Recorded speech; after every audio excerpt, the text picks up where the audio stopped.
Today I'm making a short video for you about the Dockstart takeoff. So actually this Dockstart takeoff is really not something to take lightly, and I would say it's honestly the hardest step. Mastering your takeoff means being able to give yourself enough speed right from the start so that you're comfortable enough to pump with, enough speed. That's it. Pumping in the end is just one step. If you're being towed behind a boat or something, you can pick it up pretty quickly, but the takeoff is not something that's easy. What height of dock do I recommend for learning? I recommend the minimum dock height of 40 centimeters, 35, 40 centimeters at the very least. When you have docks that are right at water level, at 20 centimeters, it starts to get really difficult, especially if they're concrete docks. So if you have a floating dock that's very low and you can get the wing underneath it, for the takeoff, I really recommend running. That will make things easier. For the deck start, I really recommend a minimum height of 35 to 40 centimeters, and you can easily go up to 60 centimeters, let's say. Ideally, you should have a mast of 75 centimeters. You can go up to 60 centimeters. And actually, the higher your dock is, the easier it will be to generate speed. What's really difficult at the start is getting up onto the board while still giving it energy. So the higher your mast is and the more height you have, so to speak, to jump, the harder it will be. And actually, the closer the dock is to the height of the board, the easier it will be. Basically, you just need to launch yourself forward. You'll be able to generate horizontal speed, and as a result, you'll be able to pick up speed and get some glide. So starting from a low dock will always be harder than from a high dock. That's why I really recommend a height between 40 and 60 centimeters that gives you a small margin. Those are really the docks I recommend for learning. Afterwards, once you know how to do it, you can really start from anywhere. The start isn't just about height, it's also a matter of technique. So the goal is really to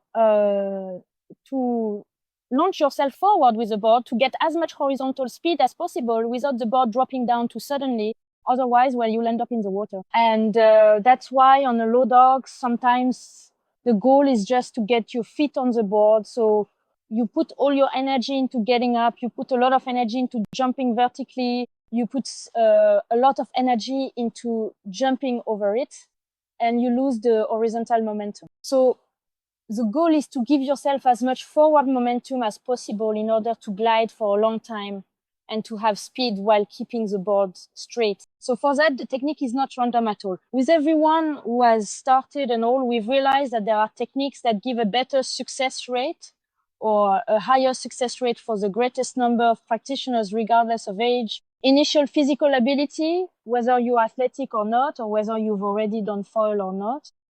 So the technique that I actually recommend to you is really to keep your hands on the board. Keeping your hands on the board is truly the technique that allows you to succeed faster. Keeping your hands on the board leaves no room for chance. That means the board is never left alone to rise or fall or get carried away by the current, etc., or by the wind. When you keep your hands on the board, you really guide it with your whole body. So we're going to put in a lot of energy, and we'll be able to stabilize the board stream, making sure it doesn't lift up too much or dip down too much. And actually, that way, we can give it a really horizontal energy to make it glide as far as possible. Then we adjust by placing our feet on the board where we had positioned our hands. This allows you to both give energy and have a foot position that is always the same, consistent, not random start, so you get a lot of stability and avoid dangerous falls. So this is really a technique that works extremely well, because sometimes when you're just starting out, well, you start a bit randomly and you don't really dare to launch yourself with your whole body. So you just send the board forward with your arms, jump onto it and put your back foot on first. That's really the technique you should avoid when you're learning. Make sure not to pick up bad habits from the start. In pumping, as soon as there are bad habits, you should avoid them as much as possible. Because if you do that, you're actually putting a big brake on the board. You prevent any gliding. And even just by giving yourself a little push like that, you're not sending much energy to the board. And if on top of that, you jump onto it, meaning the board isn't supporting any weight, at some point, your hands are no longer on the board, you send it off, it's holding 0 weight, and suddenly you jump over it and put all your weight on it. You actually lose a lot of energy because the start isn't smooth at all. So then there's another technique you can use, which is the technique where you let go of the board. This can be done on high docks, but also on low docks, and you jump with your front foot first. Jumping with your front foot first actually has the opposite effect. First of all, even just jumping onto the board without holding on with your hands always leads to somewhat unpredictable start. You don't necessarily have a high success rate at the beginning. But by jumping and placing your front foot first, it creates a very strong acceleration. But be careful when you jump onto the board, you really have to jump, as they say, like a cat.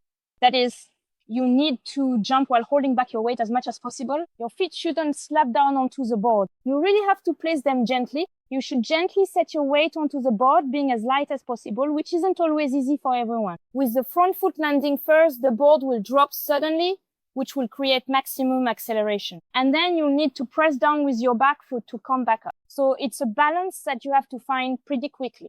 This is a technique that also works very well for getting started, to give yourself as much energy as possible. So then this is a technique where you still need a fairly large wing to be well supported by the foil. When you see everyone doing it, it's actually very easy, even with smaller wings, etc. But when you're starting out, you don't control your weight well, you place your feet incorrectly, and it takes a long time to shift your center of gravity. So it takes a lot of time to adapt and understand how the foil actually reacts. That's why for me, the technique that works for pretty much any dog, the technique that suits the most people, etc., is really the one where you keep your hands on the board.